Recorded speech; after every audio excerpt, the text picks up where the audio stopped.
Il est 19 h, bonsoir à tous. Merci de nous rejoindre pour ce journal qu'on entame avec les titres de l'actualité. Le président de la République a nommé Zohair Bouamama, conseiller auprès du président de la République, chargé des affaires politiques, des relations avec la jeunesse, la société civile et les partis politiques. Nous reviendrons sur les assemblées annuelles de la Banque islamique de développement dont le lancement des travaux a été présidé par le Premier ministre chargé par le président de la République. Des réunions qui confirment la conviction de l'Algérie de l'importance de la coopération et de la solidarité islamique.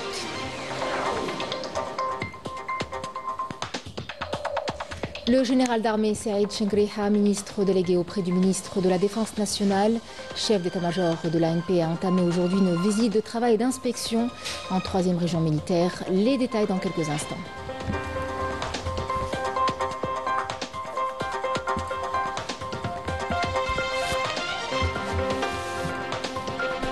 Travaux de la 3e réunion des ministres des Affaires étrangères de l'Union africaine et de l'Union européenne, auquel prend part le ministre d'État, ministre des Affaires étrangères, Ahmed Attaf à Bruxelles.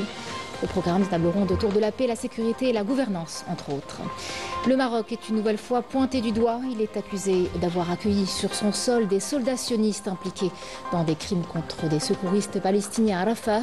L'ONU dénonce une complicité inacceptable. Mesdames, Messieurs, bienvenue à vous. Le président de la République, Abdelmadjid Tebboune, a signé aujourd'hui un décret présidentiel portant nomination de Zohair Bouamama, conseiller auprès du président de la République, chargé des affaires politiques, des relations avec la jeunesse, la société civile et les partis politiques. Le Premier ministre Nadel Arbaoui a présidé aujourd'hui une réunion du gouvernement consacrée à l'examen du cadre réglementaire portant création de 2 organismes chargés respectivement de l'importation et de l'exportation ainsi que de leur organisation et de leur fonctionnement et son application des instructions du président de la République relatives à l'organisation du commerce extérieur.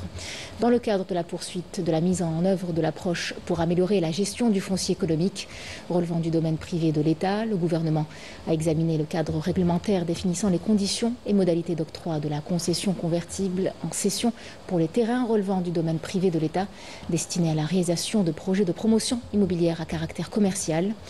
De plus, le gouvernement a écouté une présentation sur l'état d'avancement du programme national de renforcement des capacités de stockage des céréales visant à porter les capacités nationales de 4 à 9 millions de tonnes.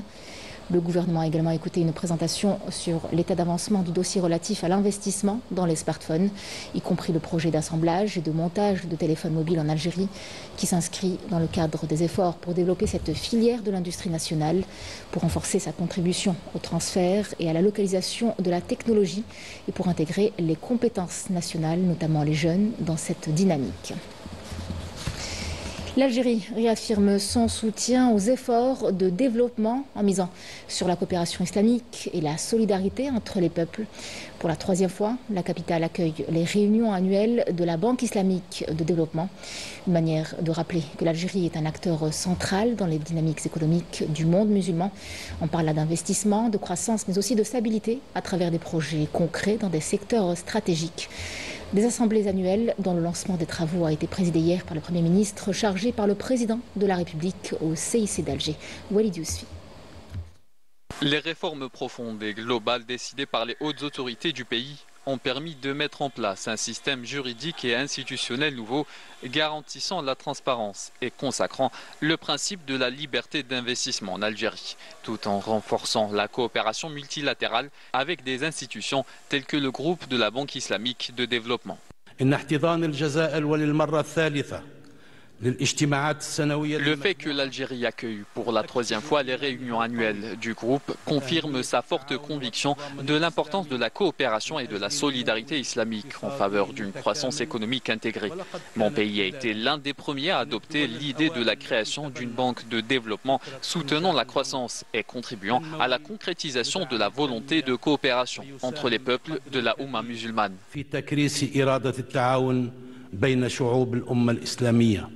La stratégie nationale de développement rejoint donc pleinement la vision portée par le groupe de la Banque islamique. Cette convergence ouvre la voie à de nouvelles perspectives de coopération fructueuse axées sur le soutien, l'investissement et le développement des infrastructures de base.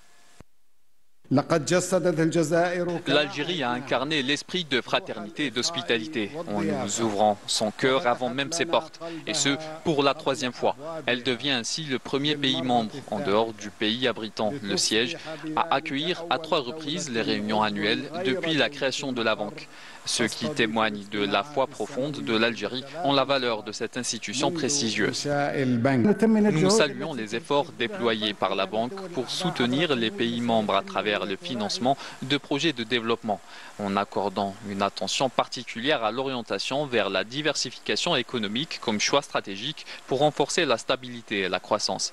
Dans ce cadre, l'Algérie s'emploie activement à renforcer la résilience de son économie nationale en diversifiant ses ressources et en développant des investissements dans des secteurs stratégiques tels que l'agriculture, l'énergie, les ressources hydriques et les industries agroalimentaires, entre autres. Les réunions annuelles du groupe de la Banque islamique de développement s'imposent donc comme un rendez-vous incontournable à l'heure où il est devenu impératif d'accélérer l'intégration économique, de diversifier les marchés et de renforcer le commerce interrégional pour assurer la résilience et la stabilité à long terme. Dans le cadre des visites aux différentes régions militaires, le général d'armée Saïd Chengriha, ministre délégué auprès du ministre de la Défense nationale, chef d'état-major de l'armée nationale populaire, a entamé à partir d'aujourd'hui une visite de travail et d'inspection 3e région militaire. Raouf Hamouch.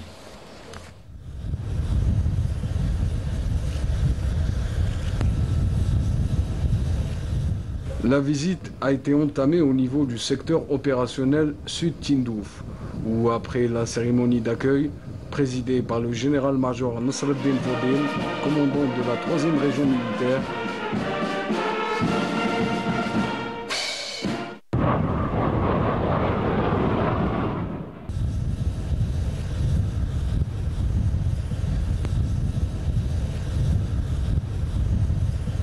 le général d'armée a tenu une rencontre d'orientation avec les cadres et les personnels de la région, lors de laquelle il a prononcé une allocution diffusée par visioconférence à toutes les unités de la région, dans laquelle il a souligné l'intérêt particulier qu'il accorde à l'exécution des exercices tactiques, qui constituent un critère réel pour mesurer les aptitudes combatives des personnels et leur maîtrise des matériels et systèmes d'armes acquis. في الحروب عاملا حاسما ومعيارا مهما لقياس. Le professionnalisme du combattant lors des guerres a toujours été un facteur décisif et un critère important pour mesurer la disponibilité des forces et leur capacité à assumer pleinement les missions assignées, de même que les performances individuelles, la discipline et la capacité d'adaptation aux conditions changeantes de la bataille sont des qualités nécessaires pour mener le corps de bataille à la victoire.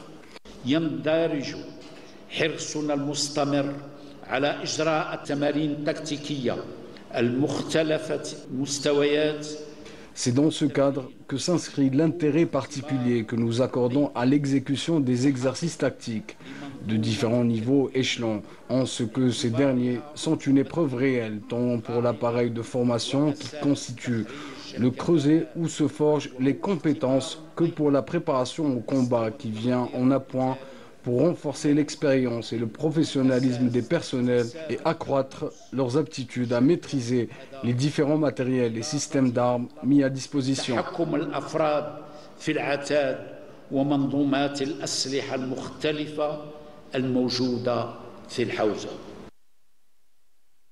Le général d'armée a insisté sur la nécessité d'harmoniser les efforts consentis et les moyens matériels et ressources humaines mobilisés pour sauvegarder la souveraineté nationale et protéger la sécurité du pays et des citoyens.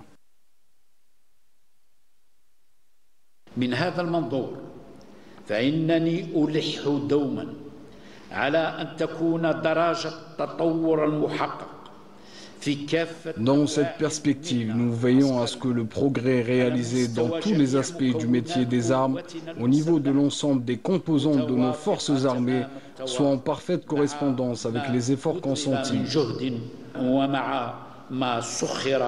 et les moyens matériels et ressources humaines mobilisés, ainsi qu'avec les ambitieux objectifs arrêtés, notamment en ce qu'il s'agit de réunir les éléments de puissance militaire à même de nous permettre de défendre la patrie et les citoyens, de sauvegarder notre souveraineté nationale sacrée et de protéger la sécurité et les intérêts suprêmes de notre pays.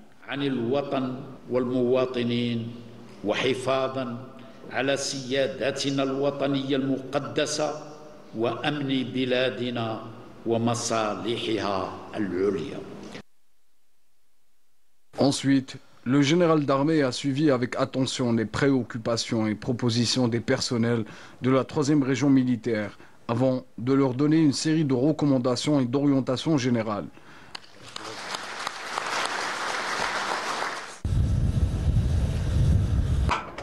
À l'issue, le général d'armée a procédé à la pose de la première pierre du projet de réalisation d'un hôpital militaire d'une capacité de 240 lits à Hassi Amar, à Tindouf, visant à assurer une meilleure prise en charge sanitaire des personnels militaires et de leurs ayants droit.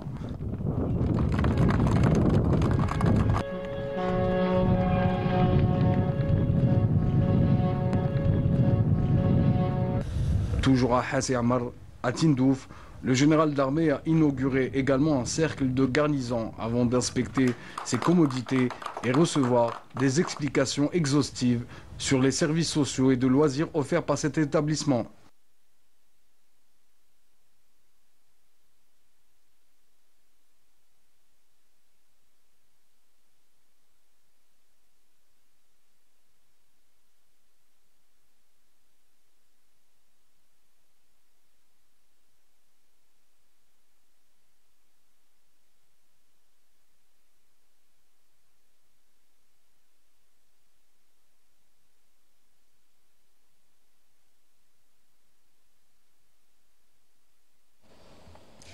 Le ministre d'État, ministre des Affaires étrangères, de la communauté nationale à l'étranger, des Affaires africaines, Ahmed Attaf, a pris part ce mercredi à Bruxelles aux travaux de la 3e réunion des ministres des Affaires étrangères de l'Union africaine et de l'Union européenne. Cette réunion a permis de procéder à une évaluation globale du niveau de mise en œuvre des conclusions du 6e sommet UA-UE tenu en février 2022. Le programme des travaux a également inclus l'organisation de tables rondes portant sur 4 thématiques majeures: paix, sécurité et gouvernance, multilatéralisme, réalisation de la prospérité, population, migration et mobilité. L'objectif étant d'examiner les moyens même de consolider le partenariat UA-UE dans ces domaines. Intervenant dans le cadre de la session dédiée à la thématique paix, sécurité et gouvernance, Ahmed Attaf a mis en lumière 3 facteurs critiques qui caractérisent désormais le paysage africain en matière de paix et de sécurité, à savoir la prolifération inquiétante des foyers de tension, de crise et de conflits à travers le continent, la transformation de l'Afrique, en particulier la région sahélo-saharienne, un foyer du terrorisme international, ainsi que la faiblesse de la diplomatie collective, incapable de faire face à la détérioration de la situation sur le continent. Le ministre d'État a également souligné la nécessité impérieuse d'insuffler une nouvelle dynamique au partenariat Afrique-UE en matière de paix et de sécurité, de manière à permettre à ce cadre de coopération de réhabiliter le rôle de la diplomatie dans la résolution des crises en Afrique et l'appuyant également des opérations de maintien de la paix dirigées par l'UA, outre un plus grand investissement dans la consolidation de la stabilité à travers le développement, étant la voie la plus adéquate et la plus efficace pour instaurer une paix durable en Afrique et dans le monde entier également. En marge de sa participation aux travaux de cette 3e réunion des ministres des Affaires étrangères de l'Union africaine et de l'Union européenne, le ministre d'État Ahmed Attaf s'est entretenu avec la haute représentante de l'Union européenne pour les affaires étrangères et la politique de sécurité, Kaja Kallas. Les entretiens ont permis de passer en revue les différents aspects des relations de coopération et de coordination unissant l'Algérie et l'Union européenne, dans la perspective de réactiver les mécanismes institutionnels encadrant le partenariat algéro-européen. Les deux parties ont également évoqué la révision de l'accord d'association entre l'Algérie et l'UE, permettant de conférer à ce partenariat l'équilibre escompté, notamment dans son volet économique, avant d'échanger les vues et les analyses sur nombre de questions d'actualité, en tête desquelles les développements de la situation en Libye, pays frère en particulier, ainsi que les tensions dans la région du Sahel en général. Ahmed Attaf a également eu des entretiens bilatéraux avec le ministre des Affaires étrangères de la République fédérale d'Allemagne, Johann Wadephul, en marge de leur participation aux travaux de cette troisième réunion des ministres des Affaires étrangères UE-UA. Au cours de cette rencontre, Ahmed Attaf a renouvelé ses félicitations à son homologue allemand à l'occasion de sa nomination en tant que ministre des Affaires étrangères de son pays et évoqué avec lui les différents aspects des relations de coopération et d'amitié unissant l'Algérie et l'Allemagne en prévision des prochaines échéances bilatérales. Les deux ministres ont également abordé des questions régionales et internationales d'intérêt commun. Coopération énergétique à présent, le ministre d'État, ministre de l'énergie, des mines et des énergies renouvelables, Mohamed Al-Qab, a reçu ce mercredi une délégation de haut niveau composée de chefs d'entreprise omanaises, conduite par le cheikh Mohamed Al-Barwani, président du conseil d'administration du groupe Mohamed Al-Barwani Holding. Cette rencontre s'inscrit dans la dynamique croissante des relations algéro-omanaises, notamment après la visite du président de la République au sultanat d'Oman, qui a ouvert la voie à l'élargissement des partenariats économiques entre les deux pays, en particulier dans les secteurs de l'énergie, des mines et des énergies renouvelables. Dans ce cadre, Mohamed Al-Qab a présenté la vision globale du secteur, mettant en lumière les grands programmes de développement en cours. Et pour sa part, Cheikh Mohamed Al-Barwani a exprimé l'intérêt de son groupe à investir dans le secteur des hydrocarbures et à élargir également ses activités à d'autres domaines, mettant en exergue les importantes potentialités offertes par l'Algérie dans les secteurs de l'énergie, des mines et en termes de ressources naturelles également. Revenons ce soir sur cette troisième journée d'intenses discussions lors des travaux des assemblées annuelles de la Banque islamique de développement. Il a été question de diversifier les ressources financières et d'élargir l'accès aux outils financiers, notamment pour les PME. La finance islamique s'impose en tout cas peu à peu comme une solution d'avenir et la question du numérique, elle aussi, était au cœur des débats lors des ateliers. Couverture Yemna Saïdi. Finance islamique, transformation numérique, intégration régionale et développement durable, telles sont les thématiques qui ont structuré les échanges lors de la troisième journée des assemblées annuelles du groupe de la Banque islamique de développement. Les discussions ont porté sur les stratégies à même de renforcer la résilience économique et de promouvoir une croissance inclusive au sein des pays membres. Les thématiques qui ont été traitées aujourd'hui relèvent des aspects liés au financement du développement durable. Nous avons par exemple ce matin parlé un peu, échangé à propos des possibilités qui sont offertes par la finance islamique pour contribuer à la diversification des sources de financement de l'économie nationale. Nous avons traité très longuement des soukouk souverains, de comment pourrait-il un peu aider l'État algérien à atteindre ses objectifs de diversification des sources de financement.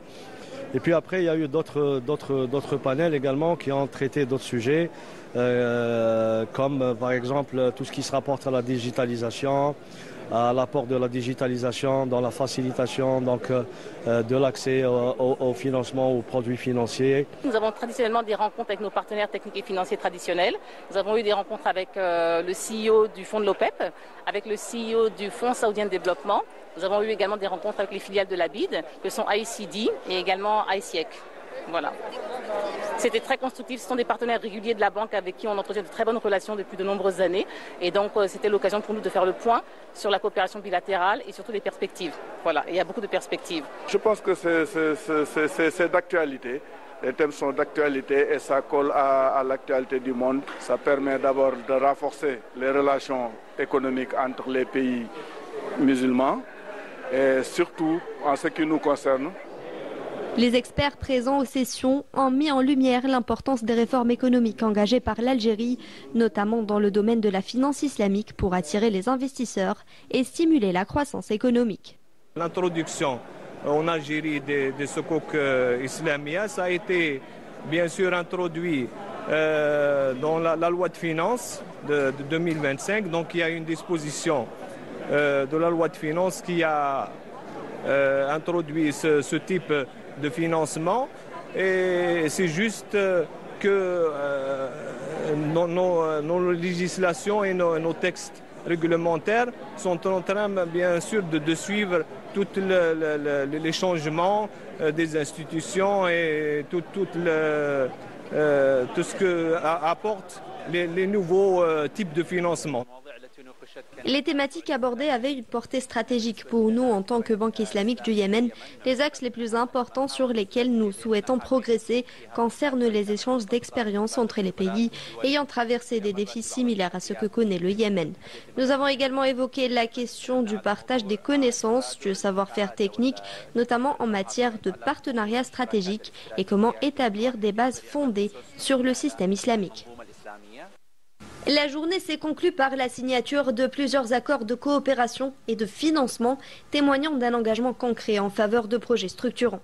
Avec ces partenariats, la Banque islamique de développement et ses pays membres visent à donner une portée opérationnelle aux discussions en inscrivant la relance économique dans des actions tangibles. Et c'est une bonne nouvelle pour des milliers de familles entre Béjaïa, Bouira, Bourj Bouhariri et Sétif. Une nouvelle station de dessalement d'eau de mer en phase finale de réalisation s'apprête à entrer en service. Un projet d'envergure avec à la clé la promesse de couvrir les besoins de près de 3 millions de citoyens. Dans les coulisses, des équipes mobilisées, des tests techniques avec l'enjeu de garantir une eau de qualité constante malgré les aléas climatiques. Raouf Hamouche. À Touja, dans la wilaya de Béjaïa, les travaux de la station de dessalement d'eau de mer de Derramt touchent à leur fin. Considéré comme l'un des plus importants du pays, ce projet d'envergure s'inscrit pleinement dans la stratégie nationale de sécurisation de la ressource en eau. Nous sommes chargés d'assurer la connexion entre toutes les stations, depuis le captage d'eau brute jusqu'à la structure principale RO. Nous effectuons un contrôle régulier de tous les paramètres liés à la qualité de l'eau de mer, comme le pH et la turbidité. Par exemple, nous utilisons un turbidimètre pour mesurer la turbidité, un pH-mètre pour évaluer l'acidité de l'eau. Une fierté nationale, d'autant plus marquante que ce chantier est réalisé à 100% par des compétences algériennes, avec à la clé une dynamique soutenue capable de produire 300 000 m3 d'eau dessalée par jour. Nous aurions pu mettre cette unité en service il y a déjà plusieurs semaines. Cependant, les 30 et 31 mars dernier, la région a connu de très fortes perturbations météorologiques. C'est une situation de force majeure qui nous a obligés à reprendre une partie des travaux, notamment au niveau de la prise d'eau en mer. Un élément essentiel pour alimenter l'usine de dessalement. Selon le planning prévu, nous estimons que la population pourrait être alimentée à partir de cette station entre le 15 et le 20 juin prochain. Les pouvoirs publics veillent à assurer la réalisation effective des projets stratégiques contribuant au renforcement de la sécurité hydrique. Avec l'achèvement de cette station, ce sont désormais 5 usines de dessalement d'eau de mer qui sont prêtes à entrer en service, avec un nouveau défi qui se profile à l'horizon, la concrétisation de 6 autres grandes stations. Direction le sud du pays à présent, où la campagne moisson-battage bat son plein. À Ouargla, elle vient d'être officiellement lancée avec bien sûr l'objectif de produire plus et d'importer moins. Les récoltes s'annoncent en tout cas prometteuses cette année avec une montée en puissance des surfaces cultivées et des moyens techniques mobilisés. Sur place, les résultats parlent déjà d'eux-mêmes. Ils sont plutôt encourageants. Meissa Bouhala. Depuis sa création récente, AgriFood, filiale du groupe public Madar, n'a cessé de se développer. Aujourd'hui, il franchit une nouvelle étape en atteignant les 2000 hectares de culture stratégique dans la région de Gassetouil, à Hassim Saoud. Un projet ambitieux qui porte déjà ses fruits, témoignant des efforts constants déployés sur le terrain.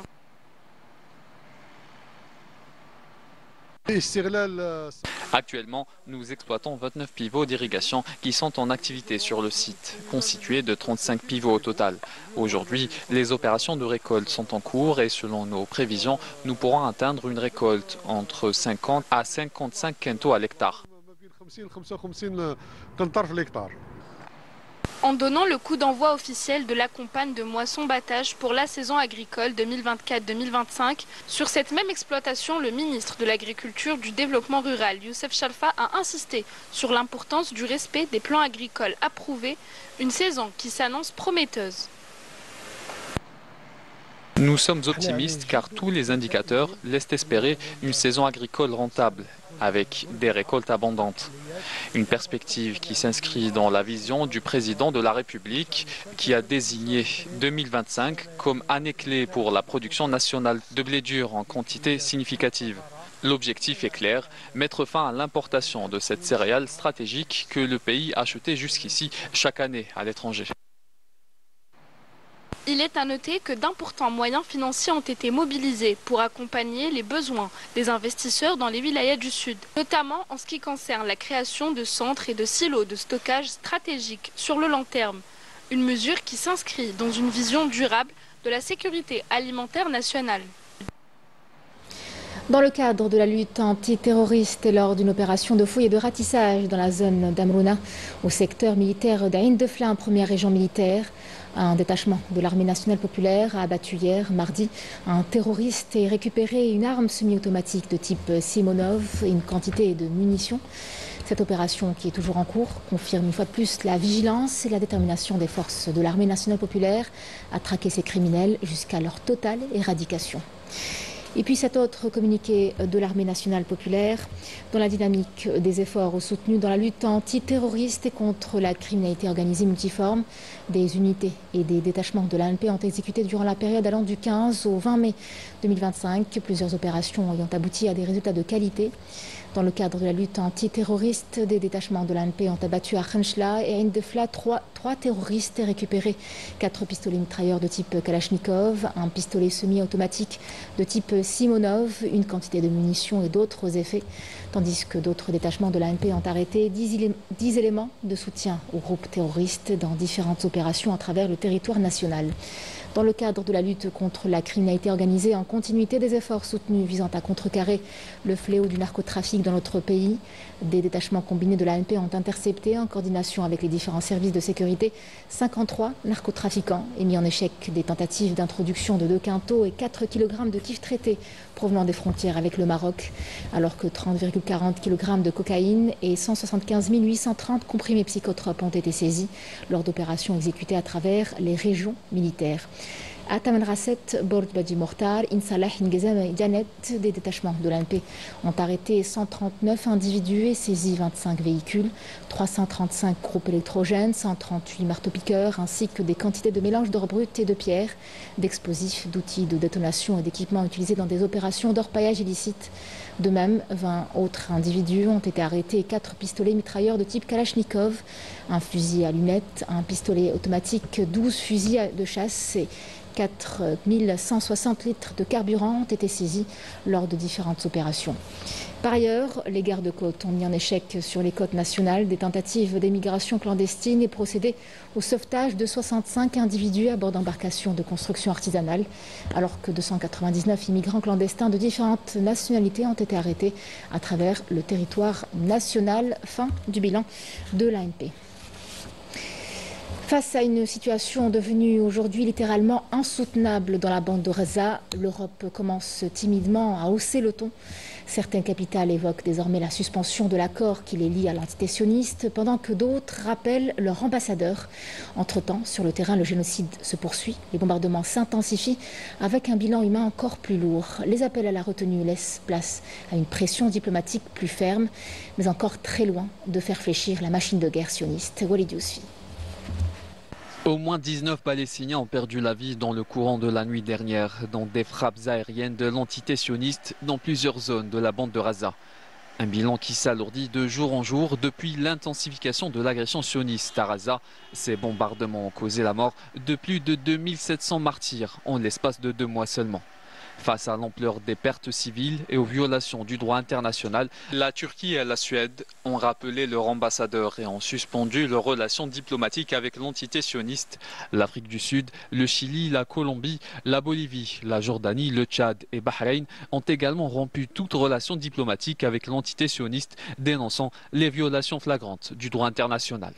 Il aura tout de même fallu plus de 19 mois d'agression sioniste, plus de 53 000 martyrs, des dizaines de milliers de blessés et plus d'1 million de déplacés. Pour que les pays dits des droits de l'homme daignent enfin passer de simples condamnations nulles et non avenues à des mesures concrètes, à l'image du Royaume-Uni qui a suspendu les négociations pour un accord de libre-échange avec cette même entité et a convoqué son ambassadeur. L'Union européenne a quant à elle annoncé la révision de son accord d'association avec l'entité sioniste, dénonçant une crise intenable à Gaza. Par contre, la France et le Canada ont simplement brandi la menace de prendre des mesures concrètes si l'agression sioniste se poursuit et la possible reconnaissance de l'État palestinien. La situation à Gaza demeure critique avec une population civile prise au piège entre les bombardements et le blocus. Les pressions internationales s'intensifient mais peinent à faire cesser le génocide perpétré par l'entité sioniste que rien ne semble arrêter, sauf peut-être une volonté américaine qui ne souhaite pas se manifester. Depuis le début de l'agression génocidaire contre l'enclave palestinienne, plus de 53 000 martyrs ont perdu la vie et 119 000 Palestiniens ont été blessés dans des frappes sionistes soutenues et armées par l'administration américaine, soutien indéfectible de l'entité sioniste. Alors que le monde commence à ouvrir les yeux sur l'ampleur des crimes commis à Gaza, le Maroc est une nouvelle fois au cœur d'une polémique. Il est accusé d'avoir accueilli sur son sol des soldats sionistes impliqués dans des crimes contre des secouristes palestiniens à Rafah. 15 humanitaires tués froidement. Ils ne faisaient que circuler à bord d'ambulances identifiées. Et aujourd'hui, leurs criminels sont accueillis pour des exercices conjoints sur le sol marocain. L'ONU dénonce une complicité inacceptable. Amira Sefta. Décidément, le Merzen excelle dans sa politique de normalisation avec l'entité sioniste, occultant de plus en plus le droit des Palestiniens à se défendre ou à exister tout simplement. Inacceptable est le mot que Francesca Albaniz, rapporteuse spéciale de l'ONU, a prononcé après l'accueil par le Maroc sur son sol des soldats sionistes dont les mains sont tachées de sang palestinien. Si cela se confirme, ceci marquerait un nouveau seuil de décadence et une violation de l'obligation internationale d'enquêter et de poursuivre les individus impliqués dans ces crimes atroces. J'exhorte les autorités marocaines à respecter l'état de droit. Le monde regarde. Ces génocidaires sionistes prennent part cette semaine à l'exercice militaire African Lion, organisé chaque année par les États-Unis en partenariat avec plusieurs pays africains, dont le Maroc. Cet événement mobilise plus de 8000 militaires pour des entraînements. Seulement, certains participants ont exécuté froidement les 15 secouristes gazaouis. La participation de l'armée marocaine à des exercices conjoints avec des forces de l'armée sioniste révèle plusieurs choses. D'abord, cela montre que le Maroc, ou le Merzen comme on l'appelle, prend part de manière directe à la destruction de Gaza et à l'entreprise de génocide contre le peuple palestinien. Ensuite, cela suggère une perte de souveraineté politique car aucun pays véritablement souverain, encore moins une démocratie, n'accepterait d'accueillir des forces militaires impliquées dans des crimes de guerre, notamment la brigade Golani, connue pour avoir tué des secouristes et des membres des Nations Unies qui apportaient de l'aide aux Palestiniens. Une fois de plus, le Maroc apparaît comme un État aligné sur les intérêts sionistes, dirigé par des décideurs qui semblent soumis à ces mêmes intérêts sans réel pouvoir décisionnel indépendant.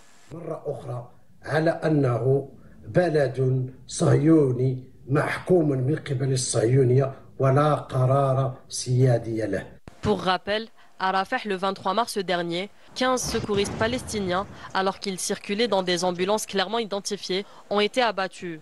Leurs corps, portant de graves blessures au niveau de la tête, ont été retrouvés dans des fosses communes, les mains liées.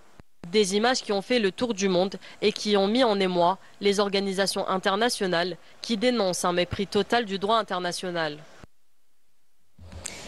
Revenons chez nous en Algérie, dans l'extrême est du pays, dans la ville côtière d'El Khala, qui renferme un savoir-faire rare, presque sacré, celui de la confection du corail rouge. Dans un petit atelier qui résiste au temps depuis 25 années, une de nos équipes a poussé les portes d'un lieu où chaque fragment de corail est précieusement manipulé pour donner vie à de très beaux bijoux. Un art ancestral, précieux, que nos artisans perpétuent dans le temps. C'est un reportage de Saïda Mayouf. Les profondeurs marines d'El Khala, ville côtière nichée à l'extrême est de l'Algérie, renferment d'importants gisements coralliens. Et c'est à partir de là qu'est extrait le Corallium rubrum, une variété de corail rouge réputée pour sa beauté et sa solidité. Sa transformation est quant à elle profondément enracinée dans les traditions, une activité artisanale précieuse qui perdure. Cela fait 25 années que je me suis spécialisée dans la transformation et la valorisation du corail, des pierres précieuses et semi-précieuses. Je me suis perfectionnée dans cet art grâce au contact avec d'autres artisans d'Alger et d'autres régions du pays, notamment du Grand Sud. J'ai effectué des formations en Inde et en Italie. J'ai même acquis du matériel lors de mes périodes de stage. Le process est délicat. Il faut d'abord nettoyer le corail, le trier selon sa qualité, le scier avec précision, puis le polir pour révéler tout son éclat. Le perçage est une opération nécessitant beaucoup de précision et de concentration. Les outils sont simples, mais le geste est sûr, hérité d'un savoir-faire qui ne s'enseigne pas uniquement dans les livres, mais s'apprend sur le tas, au contact du maître artisan, à travers des ateliers pédagogiques. Actuellement, je me charge de former les jeunes passionnés par le corail. J'ai formé jusque-là 350 stagiaires dans différents domaines, la formation professionnelle, la pêche ou encore le tourisme. Certains stagiaires ont obtenu leur carte d'artisan. Je les accompagne toujours pour leur niveau de perfectionnement. Dans cet atelier, le corail brut est savamment manipulé par des mains expertes pour lui donner une vie. Chaque pièce est unique, façonnée avec minutie. J'ai débuté très jeune dans la manipulation du corail. En 1996, j'ai appris ce métier auprès d'Italiens et d'Algériens qui tenaient des ateliers par là. Au fil de 10 années d'expérience, j'y ai pris goût et aujourd'hui, je rêve d'ouvrir mon propre atelier de confection de corail. L'artisan Mourad a acquis son expérience auprès de son père, sculpteur sur bois de bruyère depuis l'orée des années 70. Il nous informe que le corail est capricieux et qu'il est nécessaire de le comprendre, voire de le respecter. Ce savoir-faire ancestral et familial est transmis de génération en génération. Étudiante en classe moyenne, après mes cours, mon grand plaisir est de me retrouver dans l'atelier de mon père et de manipuler le corail que j'aime tant. Je suis en classe primaire et comme ma sœur, j'adore venir dans l'atelier. Je vous laisse admirer d'ailleurs ce que j'ai confectionné. À Al-Qala, le corail n'est pas qu'un produit noble à préserver, c'est un art, une identité, une mémoire vivante qui raconte la mer, le temps et l'âme d'un peuple. C'est la fin de ce journal. Merci à vous de l'avoir suivi. Je vous souhaite une excellente soirée avec la suite de nos programmes sur Canal Algérie. Je vous retrouve demain pour le journal de 19h.